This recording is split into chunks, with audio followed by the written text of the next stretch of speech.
और उससे भी ज्यादा अपमान मुझे लगा जब ब्रिटेन की रानी के सम्मान में वही गीत गाया गया जो जॉर्ज पंचम के सम्मान में 1911 में गाया गया था कलकत्ता में। कौन सा गीत था वो? हिंदुस्तान में ब्रिटेन के लोगों के समर्थक बहुत बड़ी संख्या में रहे, और ना सिर्फ ब्रिटेन के समर्थक रहे बल्कि अंग्रेजों के तलवे चाटने वाले घराने इस देश में रहे। अंग्रेजों की जी हजूरी करने वाले घराने इस देश में रहे, और जिन खानदानों ने अंग्रेजों के जितने ज्यादा तलवे चाटे उन्हीं खानदानों का नाम इस देश में गर्व से लेते हैं लोग। जो अंग्रेजों के सबसे ज्यादा पिट्ठू बनकर रहे, जो अंग्रेजों के चरणों में साष्टांग बिछ जाते थे, ऐसे ही लोगों को इस देश के इतिहास में पढ़ाया जाता है। और ऐसा ही एक खानदान था जो अंग्रेजों की गुलामी में आकंठ डूबा हुआ था। उस खानदान का नाम था टैगोर खानदान। और उस टैगोर खानदान का एक व्यक्ति था जिसका नाम था रविंद्रनाथ टैगोर। उस रविंद्रनाथ टैगोर ने जॉर्ज पंचम के स्वागत के लिए एक गीत लिख दिया था। और ना सिर्फ उस आदमी ने वो गीत लिखा, बल्कि कलकत्ता में जब जॉर्ज पंचम पहुंचा और उस भरी सभा में जहां लाखों लोग उपस्थित थे, हिंदुस्तान की गुलामी का गीत गाया गया और ब्रिटेन के राजा का सम्मान किया गया। और यह काम रविंद्रनाथ टैगोर ने अपने मुंह से किया। और वो गीत कौन सा था जो रविंद्रनाथ टैगोर ने इंग्लैंड के राजा की स्तुति का गान करते हुए लिखा था? वो गीत वही है जिसको आप कहते हैं जनगण मन अधिनायक जय हे भारत भाग्य विधाता। बहुत शर्म आती है मेरे जैसे आदमी को जब वो गीत गाने के लिए कोई मुझे कहता है कि ये गाओ। क्यों गाएं उस गीत को? रविन्द्रनाथ टैगोर तो चापलूसी करते थे अंग्रेजों की, रविन्द्रनाथ टैगोर तो चाटुकार थे अंग्रेजों के, और रविन्द्रनाथ टैगोर तो साइकोफेंट थे अंग्रेजों के। इसलिए उन्होंने अंग्रेजों के राजा के सम्मान में वो गीत लिखा था। मैं तो नहीं हूं, मुझे तो अंग्रेजों की चापलूसी से कोई मतलब नहीं है। मैं तो अंग्रेजों का उससे ज्यादा विरोधी हूं जितना कोई हो सकता। लेकिन मेरे आजाद देश में उस गीत को बार बार गवाया जाए, यह मेरा राष्ट्रीय अपमान का प्रश्न है। और जिस गीत को अंग्रेजों के राजा जॉर्ज पंचम के स्वागत में गाया था रविन्द्रनाथ टैगोर ने, वही गीत 5 दिन पहले दिल्ली के एयरपोर्ट पर गाया गया महारानी के सम्मान में। आपने कभी ध्यान दिया है उस गीत के शब्द क्या हैं और उन शब्दों का मतलब क्या है? जनगण मन अधिनायक जय हे, हिंदुस्तान की जनता के मनों के अधिनायक तुम्हारी जय हो, ये मतलब है। जनगण मन अधिनायक जय है माने जॉर्ज पंचम तुम हिंदुस्तान की जनता के मनों के, जनता के गणों के अधिनायक हो, सुपर बॉस हो, इसलिए तुम्हारी जय हो। ये रविन्द्रनाथ टैगोर गा रहे हैं। भला इससे ज्यादा चाटुकारिता का दूसरा कोई प्रमाण मिल सकता? इससे ज्यादा साइकोफेंसी का दूसरा कोई प्रमाण आपको मिल सकता? और दूसरी लाइन है जनगण मन अधिनायक जय है, भारत भाग्य विधाता, माने तुम भारत के भाग्य विधाता हो, माने हमारा भाग्य तुम लिख रहे हो। यह तो कोई भगवान से भी नहीं कहता है। लेकिन रविन्द्रनाथ टैगोर ने तो हिंदुस्तान के साम्राज्यवादी राजा का प्रतीक जो जॉर्ज पंचम था उसको भगवान से भी ऊपर रख दिया था कि तुम तो भारत के भाग्य विधाता हो। पंजाब सिंध गुजरात मराठा द्राविड़ उत्कल बंग विंध्य हिमाचल यमुना जंगा उच्छल जलधि तिरंग, तब शुभ नामे जागे तब शुभ आशीष मांगे।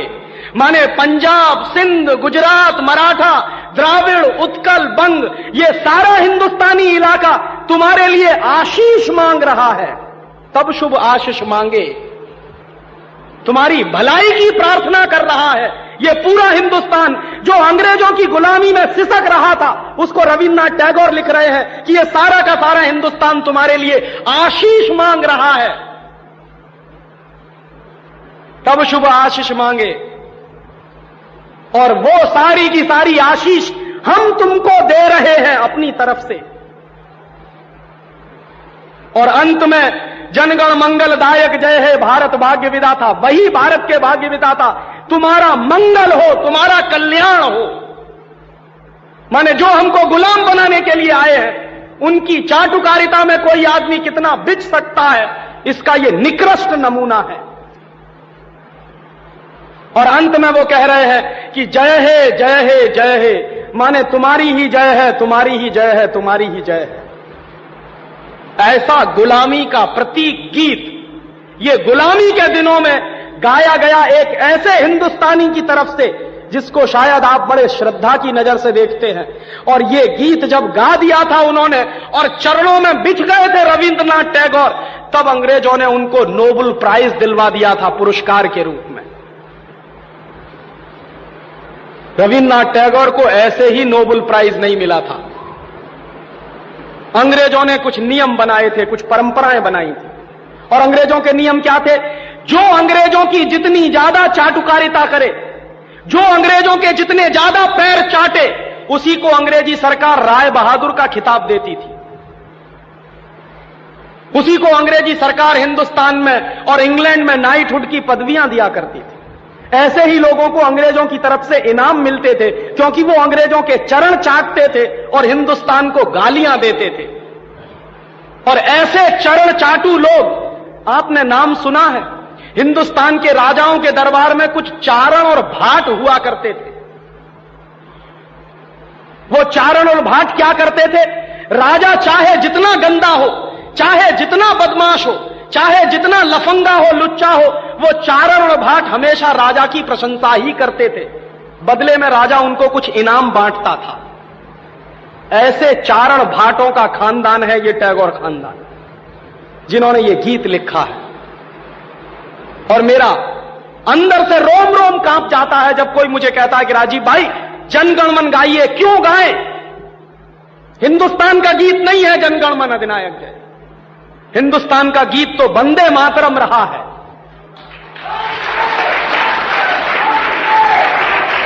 और यह वंदे मातरम जैसा गीत जो हिंदुस्तान की आजादी की लड़ाई का प्रतीक था, जो हिंदुस्तान के लोगों में खून में जोश भरने का काम करता था, उस वंदे मातरम जैसे गीत को हिंदुस्तान में राष्ट्रीय गीत का दर्जा दिलवाने में 50 साल लग गया हमको, अब जाके हुआ है। लेकिन जो गुलामी के जमाने का गीत था जनगणमन अधिनायक जय है, वो आजादी के तुरंत बाद हिंदुस्तान के उन गुलाम लोगों ने, जो शरीर से आजाद होंगे लेकिन दिमाग से गुलाम होंगे, हिंदुस्तान का राष्ट्रीय गीत बनाया था उन्होंने। और आप में से बहुत कम लोग जानते होंगे कि कांग्रेस के 2 अधिवेशन हुए थे, जिन दोनों अधिवेशनों में यह फैसला हुआ था सर्वसम्मति से कि हिंदुस्तान की आजादी के बाद जनगणमन हमारा राष्ट्रीय गीत नहीं रहेगा। यह फैसला हुआ था कांग्रेस की समिति में। लेकिन उन्हीं कांग्रेस के लुच्चे नेताओं ने आजादी के बाद उसी को अपने देश का राष्ट्रीय गीत घोषित करवा दिया। इससे ज्यादा शर्म की दूसरी बात कोई हो नहीं सकती। और वो गीत जिस तरह से गाया गया था जॉर्ज पंचम की अगुवाई करने के लिए, जॉर्ज पंचम का स्वागत करने के लिए कलकत्ता में लाखों लोगों के बीच में, वही गीत अब फिर गाया गया है महारानी के सम्मान में उस दिन दिल्ली के एयरपोर्ट पर। कैसे कहें कि यह देश आजाद है? 1911 में जो हमने सुना है वही तो आज हम हमारी आंखों के सामने देख रहे हैं। उस जमाने में चारण भाटों का काम टैगोर जैसे खानदान के लोग करते थे। आज भी चारण भाटों की कमी नहीं है,